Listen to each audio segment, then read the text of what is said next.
کوئی بھی financial stability ملے. لیکن اس پرٹیکولر کیس میں تو یہ تھا نا کہ اگر وہ کسی انریزنیبل وجہ کی وجہ سے طلاق دے گا اس کو, اسی کانٹریکٹ کو, بیکاز نکاح نامے کا کانسیپٹ جو پاکستان کے قانون میں ہے وہ ایک سول کانٹریکٹ کا ہے, اس کا اسٹیٹس بھی ایک سول کانٹریکٹ کا ہی ہے. تو آپ جب اس چیز کو مد نظر رکھتے ہیں تو بائی ورچو آف دیٹ پھر تو آپ کوئی بھی کنڈیشن اس میں ایڈ کر سکتے ہیں, پرووائڈیڈ کہ وہ اسلام کی پرنسپل سے کانٹروینشن میں نہ ہو اور پرووائڈیڈ کہ وہ پبلک پالیسی کے اگینسٹ نہ ہو. بالکل, یہ اسپیشل کنڈیشن جس کا آپ نے ذکر کیا ہے, بالکل یہ کالم نمبر 17 ہے نکاح نامہ کا, جس کے اندر آپ کوئی بھی کنڈیشن اگین میاں بیوی اپنی رضامندی سے ڈال سکتے ہیں. وہ مینٹیننس کے حوالے سے بھی ہو سکتی ہے, وہ اور دیگر معاملات کے حوالے سے, ہاؤس ہولڈ کس طرح سے ذمہ داریاں بانٹنی ہیں اس حوالے سے بھی ہو سکتا ہے. تو مینٹیننس کا بالکل اس میں آپ ذکر کر سکتے ہیں کہ پوسٹ ڈیورس بھی میں اپنی بیوی کو یہ دینا چاہتا ہوں, بیوی رضامندی ہے, میں بھی ہوں اس کی, تو پھر یہ مل سکتا ہے. دوسرا یہ کالم نمبر 20 کے اندر بھی جو ہے ہی مینٹیننس کا کالم, اس کے اندر بھی لکھا جا سکتا ہے کہ میں اپنی بیوی کو کسی بھی فائنینشیل, کوئی گولڈ ornament ہو سکتا ہے, کوئی ایلیمنی دے سکتا ہوں, کوئی ایلیمنی دے سکتا ممالک میں دیکھتے ہیں. اور سب سے جو اہم بات ہے ججمنٹ کی ہے, جس کو میں سمجھتی ہوں بہت پروگریسو ہے, انہوں نے کہا ہے کہ ایلیمنی کا جو کانسیپٹ ہے وہ اسلام سے ایلین نہیں ہے. تو ایک قسم کا انہوں نے یہ کہا ہے کہ یہ انجنکشنز آف اسلام جو ہے اس کے دائرے کے اندر آتا ہے, اس کے دائرے کار میں یہ آتا ہے, کوئی غیر شرعی بات نہیں ہے, اور اس کے اندر آپ یہ شک رکھوا سکتے ہیں بس بشرطے کہ اس میں رضامندی. 2004 کا بھی ایک ہمارے سامنے ڈیسیجن ہے آنریبل جسٹس فخرالنساء کھوکھر صاحبہ کا, جس میں انہوں نے بڑی کلیئرلی یہ تجاویز دی تھی کہ جو کاؤنسلز ہوتے ہیں, چیئرمین کاؤنسلز, آربیٹریشن کاؤنسلز, جو چیئرمینز ہیڈ کر رہے ہوتے ہیں آربیٹریشن کاؤنسلز کو, ان کو بھی سجیسٹیولی جو ہے وہ یہ رائٹس دیے جائیں کہ وہ پوسٹ ڈیورس میٹرز میں خواتین کی جو مینٹیننس رائٹس ہیں اس کے اوپر جو ہے وہ ڈیسیجنز دے سکیں. آپ خود بھی سر ایک جج رہ چکے ہیں, میں چاہ رہی ہوں کہ آپ کے ہم پریکٹیکل ایکسپیرینس بھی لرن کریں. تو پریکٹیکلی جب آپ کے سامنے اس طرح کے کیسز آتے ہیں تو کس قسم کے مسائل سامنے آتے ہیں؟ بیسیکلی جو ہمارے پاس ڈسپیوٹ ریزولوشن کا فورم ہے وہ ایک ہی فورم ہے اس ٹائم پہ جو افیکٹولی کام کر رہا ہے, that forum is a family court. اس کے علاوہ جتنے بھی فورمز ہمارے لاء نے کریٹ کیے ہیں وہ افیکٹولی کام نہیں کر رہے. ریکانسلیشن جو ہے وہ یونین کونسل کے لیول پہ بڑی اچھی ہو سکتی ہے ان ایشوز کے اوپر. جیسے ابھی آپ نے بات کی کہ جو ہمارا کانٹریکٹ ہے اسلامک جورسپروڈنس کے مطابق جو ہمارا میرج ہے that is a civil contract. Civil contract means that we can settle terms between us, جو پارٹیز ہیں دے کین سیٹل ٹرمز. نکاح نامہ میں میڈم بیرسٹر بات کری تھی کہ نکاح نامہ کے اندر جو ہے وہ پہلی 12 شقیں جو ہیں وہ صرف اور صرف پرٹیکولرز بیسڈ ہیں کہ آپ کا نام کیا ہے, آپ کا پتہ کیا ہے, گواہ کون سے ہیں. اس کے بعد جہاں پر ٹرم سیٹل کرنے کا ٹائم ہے, جو ٹرم سیٹل کرنے کی پروویژنز ہیں وہ وہاں پر اسپیسیفکلی اور ایکسپریسلی پرووائڈ نہیں کی گئی. کچھ چیزیں ہیں موجود ہیں, جیسے کالم نمبر 17 کی بات کر رہے تھے, جس خاص شرائط اگر آپ کوئی خاص شرائط رکھ سکتے ہیں. جیسے کالم نمبر 20 کہتا ہے کہ آپ مینٹیننس کے ریلیٹڈ جو ہے وہ کوئی document out of the court لکھ سکتے ہیں. پری نپچول اگریمنٹس پراپرلی کرتے ہیں جن کو اٹیچ کیا جاتا ہے نکاح نامے کے ساتھ. پریکٹیکلی جو پرابلمز ارائز کرتی ہیں اس کے بارے میں لوگوں کو جو وہ آگاہ کریں. کورس کے ریلیٹڈ ہیں وہ تو دو تین قسم کی پرابلمز ہیں. ایک تو جنرل پرابلمز ہیں جو ہر لیٹیگنٹ جو ہے وہ فیس کر رہا ہے, ڈیلیڈ جسٹس ہے, وہ تو آپ کو پتہ ہے کمپلیکس لیٹیگیشن ہے. اس کے بعد کاسٹ افیکٹو ہے. جو فیمیل اسپیسیفک ہیں, آئی پرسنلی بلیو, جو میرا ایکسپیرینس رہا ہے اس میں یہ چیز میں نے نوٹ کی ہے کہ سوشل لیمیٹیشنز جو ہیں وہ بہت زیادہ ہیں. وائف اگر اپنی during the existence of the wedlock اگر کورٹ میں جاتی ہے تو یہ اس کے لیے اور معیوب سی بات سمجھی جاتی ہے. اور during the existence of her wedlock اگر وہ فرض کرے اپنے ڈوری کو کلیم کرتی ہے, کسی گفٹ کو کلیم کرتی, کسی پراپرٹی کو, تو اس کی شادی جو ہے وہ اٹ سیلف جو ہے وہ ایٹ رسک آ جاتی ہے. آئی تھنک یہی وجہ ہے جس کی وجہ سے نکاح رجسٹرار ہم عام طور پہ دیکھتے ہیں کہ وہ جو ہیں رائٹ آف ڈیلیگیٹڈ ڈائیورس اس کے اوپر جو ہے وہ کراس لگا دیتے ہیں. آلدو یہ بھی بتانا بہت ضروری ناظرین کو کہ اگر آپ ایکوریٹلی نکاح نامے کو نہیں فل کرتے تو اس کے اوپر بھی ایک سزا لاگو ہوتی ہے. آپ سے بیسیکلی جاننا چاہوں گی, اب دیکھیں سر نے جنرلی تو ہمیں بتایا اپنے پریکٹیکل ایکسپیرینس سے مینٹیننس کے حوالے سے کس قسم کے مسائل سامنے آتے ہیں جب خواتین خاص طور پہ پوسٹ ڈیورس عدالت سے رجوع کرتی ہیں کہ ہمیں نا پاسٹ مینٹیننس دیا جائے, یا کوئی مینٹیننس اگر فرض کریں بچوں کا بھی کلیم کرنا چاہ رہی ہوں, بیکاز بچوں کا تو رائٹ رہتا ہے اگر شادی کا ویڈ لاک ختم بھی ہو جائے.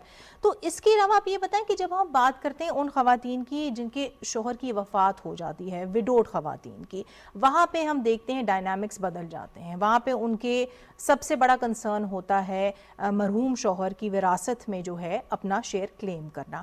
یہاں پر کس قسم کے ایشوز سامنے آتے ہیں, بیکاز یہاں پر بھی ہم نے دیکھا ہے کہ کیسز جو ہیں وہ 15 سال 20 سال سال 30 سال جو ہے وہ چلے جاتے ہیں، اینڈ ان دی اینڈ آپ اتنے تھک جاتے ہیں سسٹم سے کہ آپ کہتے ہیں کہ بھئی میں نے تو اپنا رائٹ ہی جو ہے وہ گیو اپ کر دینا ہے. بالکل آپ صحیح کہہ رہی ہیں. یہ وہی مسائل ہیں جو معاشرے میں عورتوں کو فیس کرنے پڑتے ہیں. سب سے بڑا جیسے کہ ان کو اویئرنیس ہی نہیں ہے اپنے رائٹس کی. تو جب تک ان کو یہ پتہ نہیں ہوگا کہ ہمارے کیا شیئرز ہیں، ہمارا رائٹ بنتا ہے کہ نہیں بنتا، تب تک وہ کوئی کورٹ کو اپروچ کریں گے نہیں. تو یہ سب سے بنیادی بات ہے کہ ان کو اویئرنیس دی جائے کہ ان کے رائٹس کیا ہیں وراثت کے اندر.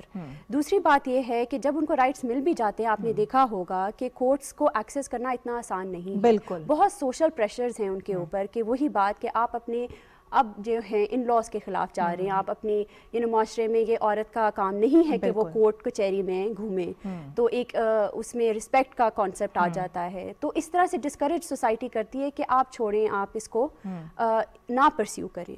تو اس طرح کے دیگر مسائل ہیں عورتوں کے جو جن پہ ہمیں کام کرنے کی ضرورت ہے. بالکل. اچھا میں یہ چاہوں گی کہ آپ لوگوں کو بتائیں کہ جب ہم بات کرتے ہیں پرنسپلی شیئرز کی، تو اس حوالے سے آپ ناظرین کی رہنمائی کریں کہ وہ خواتین جو وڈوڈ ہوتی ہیں، جو بیوہ ہوتی ہیں، ان کا پرنسپلی جو ہے وہ کتنا شیئر ہوتا ہے؟ جی اس میں اگر تو وڈو ان کے بچے نہیں ہیں تو پھر ان کا جو شیئر ہے وہ 1/4 ہوتا ہے پراپرٹی میں. اور اگر تو ان کے بچے ہیں تو پھر ان کا شیئر 1/8 ہوتا ہے. آپ سے بیسیکلی جاننا چاہوں گی کہ بڑی لینڈ مارک ججمنٹ آئی تھی ریسنٹلی جس میں انہوں نے بڑے کیٹیگوریکلی کہا تھا کہ جہاں پہ انہیریٹنس رائٹس جو ہیں وہ انوالوڈ ہیں وڈوڈ خواتین کے، اورفن بچوں کے، وہاں پہ بہت امپورٹنٹ ہے کہ اس طرح کے کیسز کو جلد از جلد سنا جائے. بیکاز ان کے سامنے بھی جو یہ کیس آیا تھا وہ نیچے سے ہو کے کافی ٹائم بعد آیا تھا، کوئی اپروکسیمیٹلی 15 ایئرس کے بعد.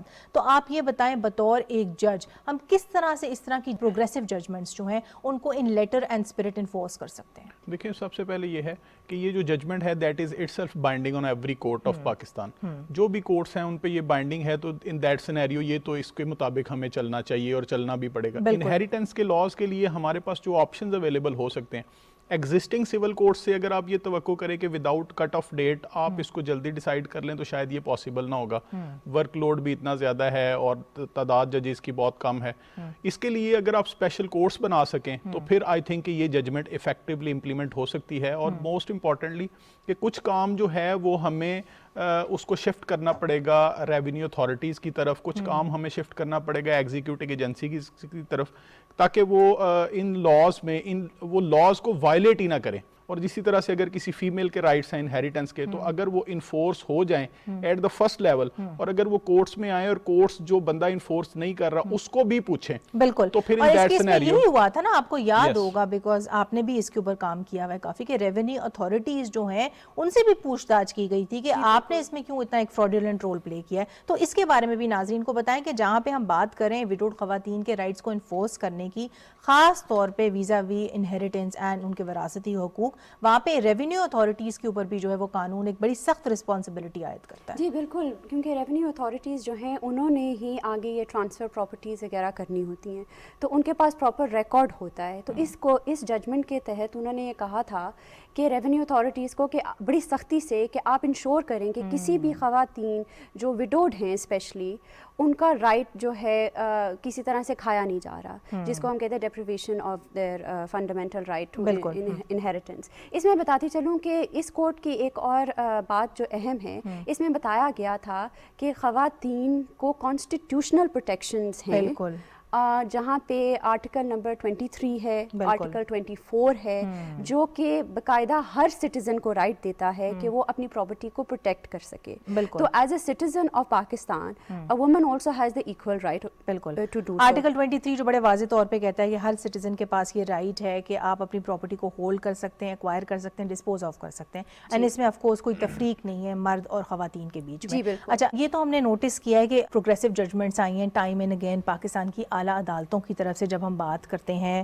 ڈائیورسڈ خواتین کے رائٹس کو پروٹیکٹ کرنے کے حوالے سے، جب ہم بات کرتے ہیں وڈوڈ خواتین کے رائٹس کو پروٹیکٹ کرنے کے حوالے سے، لیکن اس حوالے سے یہ بھی بہت امپورٹنٹ ہے مینشن کرنا کہ گورنمنٹ آف پاکستان جو ہے وہ بھی اس کے اوپر کام کر رہی ہے. تو اس حوالے سے آپ بتائیں، کیونکہ آپ پرسنلی کام کر رہی ہیں اس طرح کے پروجیکٹس پہ، تو ان پروجیکٹس کا جو ہے وہ پرپز کیا ہے، کس طرح سے اسینشلی یہ پروجیکٹس جو ہیں یہ ایک عام عورت کی جو رسائی ہے ٹو دا جسٹس سسٹم اس کو آسان بنا رہے ہیں؟ جی بالکل، اس میں ریسنٹلی ہم نے گورنمنٹ باڈی ہے national commission of human rights, ان کے ساتھ ایک ہیلپ لائن لانچ کی ہے، اس کا نمبر ہے 1413 جی. ابھی تک یہ پنجاب کی حد تک محدود ہے. یہ بیسکلی ویمن کی میرج رائٹس کے اندر جو بھی پروٹیکشنز ہیں اس کو دیکھتی ہے. تو اس کے اندر کوئی بھی اگر کوئی کمپلین ہے عورتوں کو، وڈو ہیں، ڈیورسڈ ہیں یا ادروائز میریڈ بھی ہیں، ان کے سارے رائٹس کے حوالے سے رہنمائی ہم دیتے ہیں.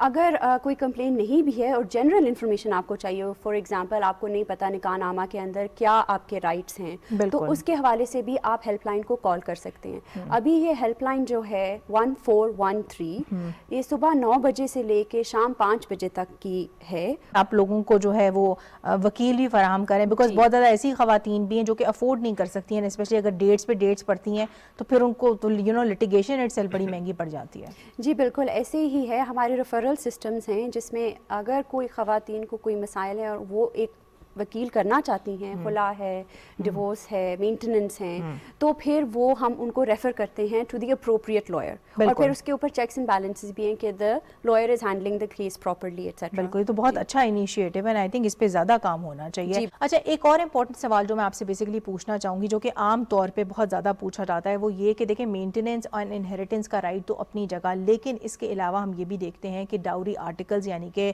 جو جہیز کا سامان ہوتا ہے، اور اس کے ساتھ ہی ساتھ ہم یہ بھی دیکھتے ہیں کہ حق مہر سے ریلیٹڈ بھی مختلف ایشوز جو ہے وہ ارائز کرتے ہیں. تو اس کے بارے میں آپ بتائیں خواتین کو کہ کس طرح سے وہ ان تمام کلیمز کو ایک ہی سوٹ میں کنسولیڈیٹ کر کے جو ہے وہ فیملی کورٹ کے پاس لے کے جا سکتی ہیں، تاکہ ان کا کم سے کم ٹائم لگے اور ان کو جلد از جلد جو ہے وہ جسٹس ملے. جی بالکل. فیملی کورٹس ایکٹ 1964 جو ہے اس کے اندر ایکسکلوسیو جورسڈکشنز دی گئی ہے فیملی کورٹ کو کہ یہ سارے معاملات کو وہ اکٹھا سن سکیں. تو آپ ایک ہی دعویٰ فائل کرتے ہیں جس میں ہر ان یہ جو ڈاوری آرٹیکلز کے ریلیٹڈ یا مینٹیننس کے حوالے سے یا ڈیورس کے حوالے سے آپ کے جو بھی کلیمز ہیں وہ آپ اس کو جوڑ کے کمبائن کر کے ہی فائل کرتے ہیں. یہ فیسیلیٹیٹ کیا گیا تاکہ ڈفرینٹ فورمز پہ عورتوں کو مت جانا پڑے. بالکل. اور وہ اپنے حق مہر کے حوالے سے اگر کوئی کلیم ہے یا کوئی اور کلیمز ہیں ان کے مینٹیننس کے، فائنینشیل میٹرز کے، تو وہ ان کو وہاں پہ ہی ایکسکلوسیولی فیملی کورٹس ہی ڈیل کر سکیں. جس میں سر میں آپ کی طرف آؤں گی. آج کے شو کو ریپ اپ کرنے سے پہلے بیسکلی آپ سے پوچھنا چاہوں گی کہ اوور آل تو ہم نے مسائل ڈسکس کیے کہ کس قسم کے ایشوز سے دو چار ہیں ڈائیورسڈ خواتین اینڈ وڈوڈ خواتین، لیکن جب ہم بات کرتے ہیں قانون کو تبدیل کرنے کی فار دا بیٹر، جب ہم بات کرتے ہیں پروپوزلز فار لا ریفارم کی، تو ایز اے سابق جج یور سیلف آپ کیا سمجھتے ہیں کہ وہ کون سے ایریاز ہیں قوانین کے سبسٹانسولی جن پہ ہمیں کام کرنے کی ضرورت ہے، سچ دیٹ اتنے سارے ایشوز جن کے اوپر ہم نے آج تفصیل سے بات کی ہے ان کو ایڈریس کیا جائے؟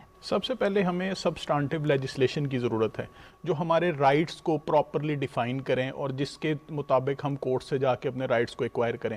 جیسے ایک ایگزامپل آپ نے بھی کوٹ کی کہ میٹریمونیل ایسٹس کی ڈویژن کا کوئی لا نہیں ہے، تو یہ دس میں بھی ون ایگزامپل کہ آپ ایک عورت ہے وہ ساری عمر جو ہے وہ ہسبینڈ کے ساتھ رہتی ہے، ایٹ لیٹر ایج اس کی ڈائیورس ہو جاتی ہے، تو پراپرٹی کی ڈویژن کے ریلیٹڈ جو ہمارے پاس کوئی رائٹ ڈیفائنڈ ہی نہیں ہے، تو اس پہ لیجسلیشن ہو سکتی ہے. دوسرا کیسز کے جلدی سماعت پہ لیجسلیشن ہو سکتی ہے، سیپریٹ کورٹس بنانے پہ لیجسلیشن ہو سکتی ہے، رولز میکنگ ہو سکتی ہے تاکہ یہ لیٹیگیشن کا سپین کم کیا جا سکے. پھر انہیریٹنس کے معاملات کے لیے اسپیشل کورٹ جیسے جینڈر بائسڈ وائلنس کوڈ بنا دی گئی اسپیشل کوڈ، اس طرح سے انہیریٹنس کے میٹرز کو ٹیک اپ کرنے کے لیے علیحدہ سے اسپیشل کوڈ کانسٹیٹیوٹ کی جا سکتی ہے تاکہ تھوڑا سا سپیڈ اپ ہو جائے. وہاں پہ فیمیل ججز دیے جا سکتے ہیں تاکہ فیمیلز جو ہیں وہ کمفرٹیبلی وہ جو ہے اپنا کیس کو خود پروسیڈ کر سکیں. اور جو آپ نے میٹریمونیل لاز کا حوالہ دیا ہے کہ جہاں پہ ہم ڈویژن آف ایسٹس کی بات کرتے ہیں، وہاں پہ یہ بھی بہت امپورٹنٹ ہے ناظرین کو بتانا کہ اور بھی مسلمان ملک ہیں، ایران فار ایگزامپل میں پڑھی تھی کہ ان کے لاز کہتے ہیں کہ جب تک کہ دونوں پارٹیز کے بیچ میں جتنی بھی پینڈنگ فائنینشیل ایشوز ہیں وہ سالو نہیں ہو جاتے تب تک جج جو ہے وہ ڈگری نہیں دے سکتا فار دا ڈیسولوشن آف میرج. تو اس طرح کے قوانین بھی ہوں تو پھر ایک جو ہمارے انفارچونیٹلی لٹیگیشن میں ایک پینڈنگ اینگل ہے جو لمبا کھینچ دیتے ہیں چیزوں کو، اس کو بھی ایڈریس کیا جائے. اگر ہم میرج کانٹریکٹ کو کہہ رہے ہیں کہ یہ دس از اے سول کانٹریکٹ، تو obviously اس کی ساری ٹرمز کے اوپر جو ہے وہ ڈیسیژن آنا چاہیے اور اس کی ریزولوشن جو ہے وہ dissolution of that particular contract جو ہے وہ ساری ٹرم سیٹل ہونی چاہیے. بالکل. تو یہ اس پہ بھی لیجسلیشن، دس میں بھی another point of legislation, اور this is not un-Islamic.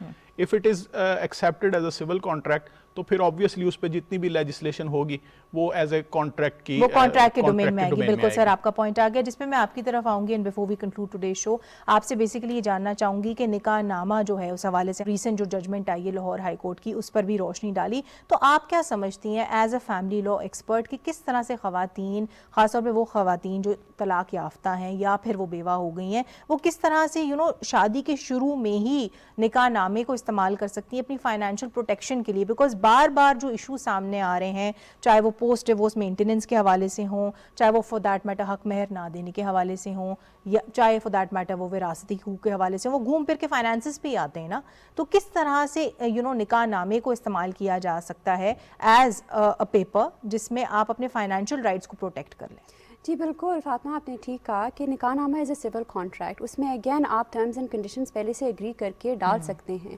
Already سب سے بڑا مسئلہ وہی ہے نا, رسائی ہی نہیں ہے نکاح نامہ تک, تو عورتوں کو پتہ ہی نہیں ہے کہ ان کے رائٹس کیا ہیں. لیکن فائنینشیل اس میں ٹرمز بالکل آپ ڈال سکتے ہیں. لیجسلیشن تو جب آئے گی سو آئے گی, لیکن ابھی آپ کے پاس یہ ڈاکیومنٹ موجود ہے جس کے اندر آپ نے ذکر کیا میٹریمونیل جو پراپرٹی ہے, اس کے حوالے سے ہمارے پاس کوئی باقاعدہ لا نہیں ہے. لیکن آپ اگر چاہیں تو یہ والے معاملات آپ اپنے نکاح نامہ کے کالم نمبر 17, کالم نمبر 20 وغیرہ کے تھرو اس کو کسی حد تک کر سکتے ہیں ریزالو. بالکل, جتنا زیادہ آپ کو انفارمیشن آپ کے رائٹس کے بارے میں پہلے ہوگی, اس کو آپ انکلوڈ کر سکتے ہیں اپنے نکاح نامہ کے حوالے میں. آپ نے حق مہر کی بات کی, حق مہر کے بھی کالم نمبر 13, 14, 15, 16 تک جو کالم ہیں ان کو صحیح طرح بھریں, پتہ چلے کہ کتنا حق مہر ہے جو ڈیفرڈ ہے, کتنا ہے جو پرومپٹ ہے, کتنے اس کے اندر کیش ہے, از اٹ منی ہے, کتنی پراپرٹی ہے, کتنی گاڑیاں ہیں. بیسیکلی ڈسٹنکشنز ہونی چاہیے تاکہ پہلے سے یہ ڈسپیوٹس, اگر